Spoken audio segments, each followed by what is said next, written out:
안녕하세요. 존경하는 시청자 여러분. 오토바이는 일부 영화에서 꽤 중요한 자리를 차지합니다. 예를 들어 영화 가장 빠른 인디언에서는 1921년형 인디언 스카우트가 등장합니다. 이 오토바이 역시 전설적인 뉴질랜드인 버트 먼로를 연기한 앤서니 홉킨스만큼이나 중요한 주인공입니다. 다른 경우에는 오토바이가 주인공 자리를 차지하지는 않지만 캐릭터의 멋짐과 터프함을 강조하거나 특정 장면의 분위기를 완성하는 중요한 소품으로 등장합니다. 테어미네이터와 같은 컬트 영화 시리즈가 있습니다. 아스타라비스타 베이비. 지금까지 6편의 장편 영화가 대형 스크린에 공개되었고 이 영화들에는 이륜차를 선보일 수 있는 충분한 러닝타임이 있었습니다. 이 시리즈 영화 퀄리티는 계속 논란이 될 수 있습니다. 개인적으로 저는 첫 두 편, 즉 1914년작 터미네이터와 1991년 속편 터미네이터 2, 심판의 날만을 정통 시리즈로 인정합니다. 하지만 다른 영화들에서도 오토바이가 등장했습니다. 자, 더 이상 미룰 필요 없겠죠? 여러분은 크라스모토 채널에 계시고 이번 영상에서는 터미네이터 영화에 등장한 오토바이들에 대해 이야기해보겠습니다. 즐겁게 시청하세요. 이야기는 영화가 개봉된 순서대로 진행하겠습니다.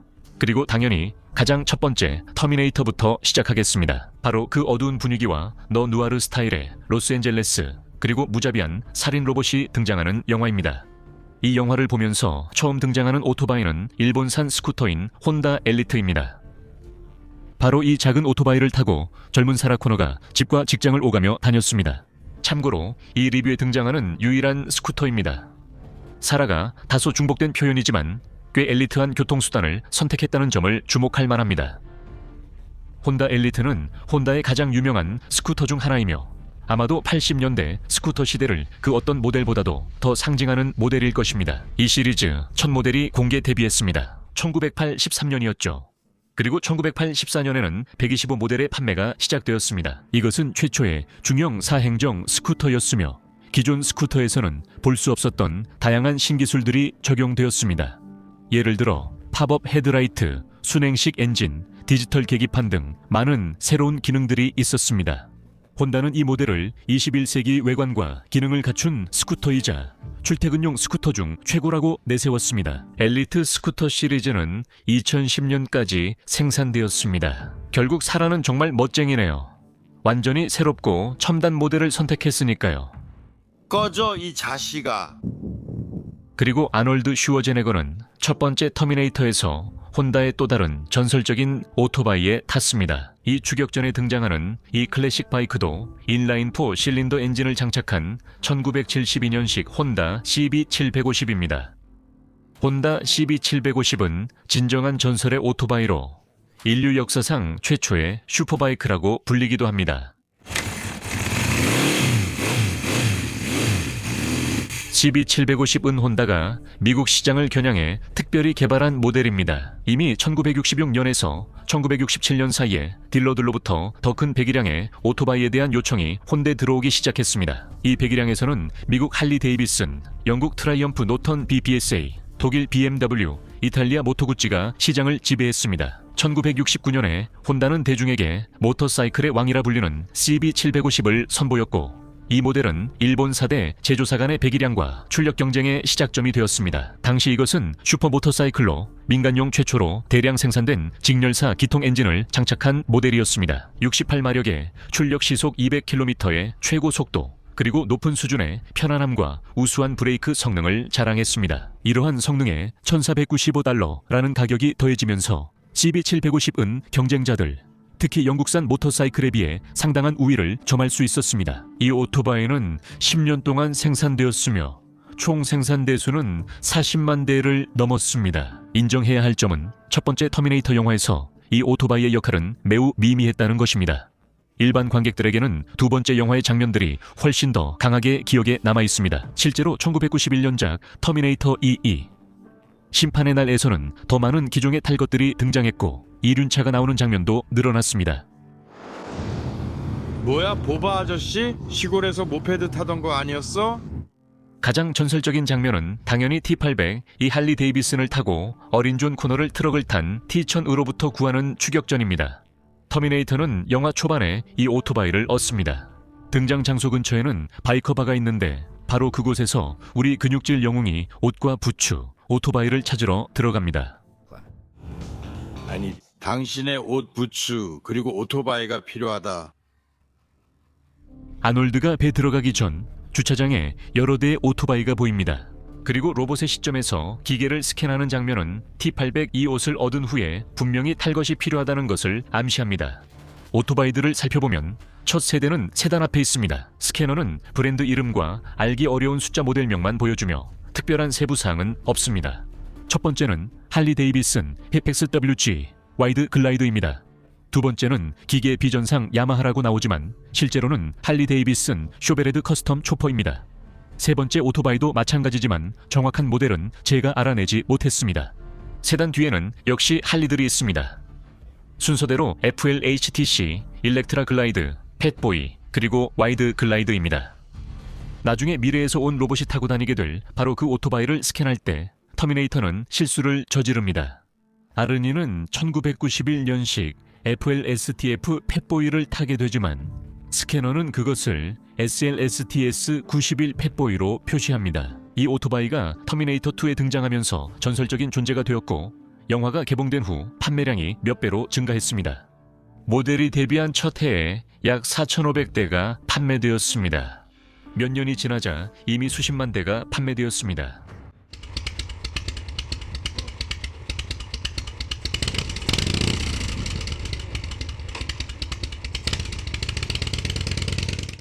팻보이라는 이름이 어디서 유래했는지에 대해서는 여러 가지 의견이 있습니다. 이 오토바이의 이름이 1945년 8월 미국이 일본의 히로시마와 나가사키에 투하한 두 개의 원자폭탄, 즉 팻맨과 리틀보이에서 유래했다는 설이 있습니다. 오리지널 팻보이 연료 탱크 양쪽에는 미국 공군 엠블럼인 날개 달린 별이 그려져 있었습니다. 팻맨 폭탄에는 노란색 원이 그려져 있었고 1세대 FLSTF 모델에도 노란색이 사용되었습니다. 그리고 이 오토바이의 일체형 휠 디자인은 전략 폭격기 B-29의 휠과 매우 유사합니다. 하지만 이것은 여러 설 중 하나일 뿐이며 할리 데이비스는 이를 공식적으로 인정하거나 부인하지 않았습니다. 다른 설은 연료 탱크 모양 때문에 오토바이가 팻보이라는 이름을 얻었다는 단순한 설명입니다. 살고 싶으면 나와 함께 가. FLSTF 팻보이는 1990년에 데뷔했습니다. 이 오토바이의 특징 중 하나는 소프테일 프레임으로 샤시에 숨겨진 스프링이 있는 스윙암을 리어 서스펜션으로 사용합니다. 이 설계는 초기 할리 데이비슨 모델의 리어 휠 고정 방식에서 영감을 받았습니다. 프레임 구조는 1976년에 루이지애나 출신의 재능 있는 엔지니어이자 커스텀 제작자 그리고 단순한 할리 데이비슨 애호가였던 빌 데이비스가 고안했습니다. 오랜 협상과 실험 그리고 고민 끝에 회사는 1984년에 이러한 셰시를 도입했습니다. 1990년대 초에 생산된 오토바이들은 1340cc의 엔진을 탑재하고 있었습니다. 이것은 구식 쇼베레드를 대체한 새로운 에볼루션 엔진이었습니다. 이 엔진은 이전 모델보다 더 강력했고 주철 대신 알루미늄이 사용되었지만 실린더 라이너는 여전히 주철이었습니다. 향상된 냉각 성능과 더 높은 부품 제작 품질 덕분에 에볼루션 엔진은 오일 누수 문제를 해결할 수 있었습니다. 영화에 등장한 세대의 할리 데이비슨, 팻보이 오토바이는 촬영 후 모두 박물관으로 옮겨졌습니다. 하나는 아놀드 슈워제네거가 소장하고 다른 오토바이는 테네시 게틀린버그의 할리우드 스타 카 박물관에 전시 중입니다.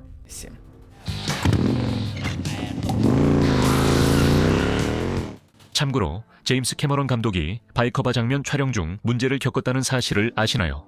스튜디오는 예산 증가로 해당 장면 촬영을 중단하라고 했습니다.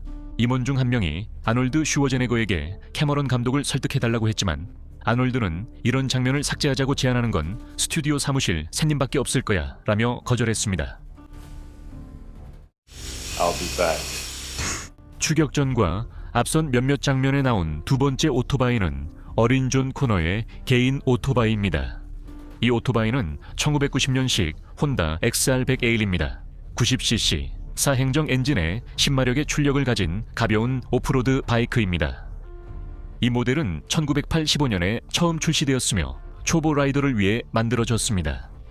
미국에서는 이런 바이크가 젊은 친구들 사이에서 꽤 인기가 있었습니다. 존도 그런 사람 중 한 명이고 젊은 청년에게 있어서 기종 선택은 아주 명확합니다. 이 오토바이는 20년 동안 생산되었고 그 기간 동안 거의 변하지 않았습니다. T800, 이 게임 클럽 주차장에 들어서는 장면에서 배경의 몇 대의 오토바이가 보입니다. 그 중에서 저는 카와사키 닌자 600과 카와사키 GGR 600을 알아볼 수 있었습니다. 두 번째 터미네이터에서 마지막으로 중요한 오토바이는 경찰 오토바이입니다. 1984년식 카와사키 KZ-1000P입니다. 바로 이 오토바이를 타고 로버트 패트릭이 연기한 액체형 T-1000 이 사이버다인 건물로 접근합니다. 바로 이 오토바이를 타고 T-1000 이 건물 창문에서 헬리콥터로 점프합니다. 카와사키 KZ-1000P 이 오토바이는 미국의 클래식 경찰 오토바이입니다. 20세기 전반기에는 미국 경찰이 주로 현지에서 생산된 오토바이, 대부분 할리 데이비슨과 인디언을 사용했습니다. 하지만 1960년대와 70년대에 일본산 오토바이와 일부 유럽산 오토바이가 발전하면서 이들 오토바이가 선호되었습니다. 그래서 카와사키가 경찰 부서에 장비를 공급하는 분야에서 확고한 입지를 다지게 되었습니다. 모든 것은 1975년에 900cc 모델 C1에서 시작되었고 1978년에는 경찰을 위해 특별히 개발된 KZ-1000 시폴리스가 선보였습니다. 이 오토바이는 할리와 경쟁하기 위해 만들어졌습니다. 가장 인기 있었던 모델은 KZ-1000P 폴리스였습니다. 이 모델은 여러 가지 작은 변경을 거치며 1982년부터 2005년까지 생산되었습니다. 이 오토바이들은 1인승이며 법집행관용 특수 신호, 경광등, 무정이, 사이드박스 등 모든 장비가 갖추어져 있었습니다. 세 번째 영화 터미네이터 3 라이즈 오브 더 머신은 2003년에 개봉했습니다. 이 영화에는 오토바이가 두 대만 등장합니다.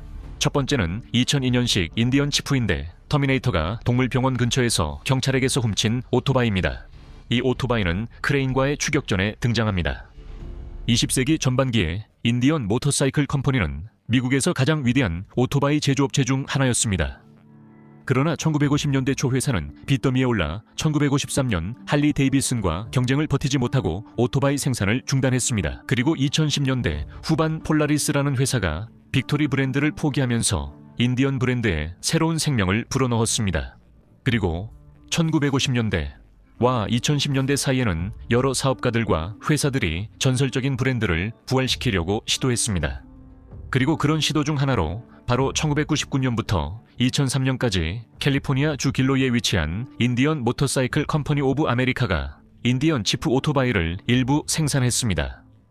처음에는 S&S 부품으로 조립된 할리 데이비슨 에볼루션 엔진의 복제품을 사용했고 이후 버전에서는 파워 플러스라는 자체 개발 엔진을 사용했습니다. 이 오토바이 중 일부는 법집행기관에 납품됐습니다. Порядка. 두 번째 오토바이는 성인이 된 존 코너가 타고 다니는 트라이엄프 보네빌 아메리카입니다. 여기서 작은 모순을 지적하고 싶습니다. 코너는 비주류적인 삶을 살지만 타는 오토바이는 최신형입니다. 트라이엄프 보네빌 아메리카는 2002년 생산 시작, 영화는 2003년 개봉입니다. 이 모델은 미국 시장을 겨냥해 특별히 설계되었고 일반 보네빌과는 다르게 셰시가 새롭게 설계되었습니다. 미국 버전에서는 휠베이스가 무려 160mm나 길어졌고 전체적으로 오토바이도 더 길어졌습니다. 시트는 56mm 낮아졌고 스티어링 헤드의 각도는 4.3도 더 커졌습니다. 이러한 변화들은 고전적인 영국식 로드바이크를 크루저 스타일의 성격과 조향성을 가진 오토바이로 바꿔놓았고 이는 끝없이 펼쳐진 미국 하이웨이에 꼭 필요한 요소였습니다. 네 번째 시리즈인 터미네이터 미래전쟁의 시작의 이야기는 전적으로 미래에서 전개됩니다. 이 영화에서는 이륜차로 모토 터미네이터가 등장합니다. 이 사진에서 보시는 것은 인간형 로봇이 통합된 초기 모토 터미네이터 콘셉트입니다. 하지만 최종 콘셉트는 달라졌습니다. 이 기관총으로 무장한 자동화된 이륜차들은 전적으로 영화 아티스트들의 상상력의 산물이며 컴퓨터로 만들어졌다는 것은 당연한 일입니다. 즉, 화면에 보이는 것은 실제 오토바이 모델과 관련이 없습니다. 하지만 모토 터미네이터는 두카티 하이퍼모타드 1100 모델이 맡았습니다. Раматард 1100. 물론 실제 운전자들이 탑승했고 이후 후반 작업에서 그들을 모토 터미네이터로 다시 그렸습니다. 오늘 분석의 마지막 오토바이는 다섯 번째 영화 터미네이터 제니시스에 등장합니다. 다섯 번째와 여섯 번째 작품은 초기 영화에서 사랑받았던 이미지, 아놀드 슈왈제네거의 T-800 모습, 상징적 대사와 오마주를 적극 활용하고 있습니다. Идем, если хочешь жить! 영화 제작진은 기계적인 부분에도 오마주를 추가하기로 했습니다. 어느 장면에서는 전설적인 할리 데이비슨 펫보이가 등장하는데 이번에는 강인하면서도 선한 T-800이 아니라 악한 존 코너가 그 오토바이를 운전합니다. 정말 인생이 이렇게 뒤바뀔 줄이야. 이 순간을 끝으로 여러분, 제 이야기는 여기서 마무리됩니다. 저는 터미네이터 시리즈에 나온 모든 오토바이를 자세히 살펴보려 했습니다. 이 이야기가 흥미로웠기를 바라며 아마도 여러분이 새로운 것을 알게 되었을 거라고 생각합니다. 제 노력을 어떻게 응원할 수 있을까요? 사실 여러분 모두 잘 알고 계실 겁니다. 아직 하지 않으셨다면 좋아요를 눌러주시고 채널 구독도 부탁드립니다. 이 영상을 친구나 지인들과 공유해 주시고 꼭 댓글도 남겨주세요. 테오미네이터 시리즈 중 가장 좋아하는 영화는 무엇인가요? 오늘 소개한 오토바이 중 가장 멋진 것은 무엇이라 생각하시나요? 댓글로 새로운 에피소드 아이디어도 제안해 주세요. 시청해 주셔서 감사합니다. 크라스모토 채널이었습니다. 다음에 또 만나요.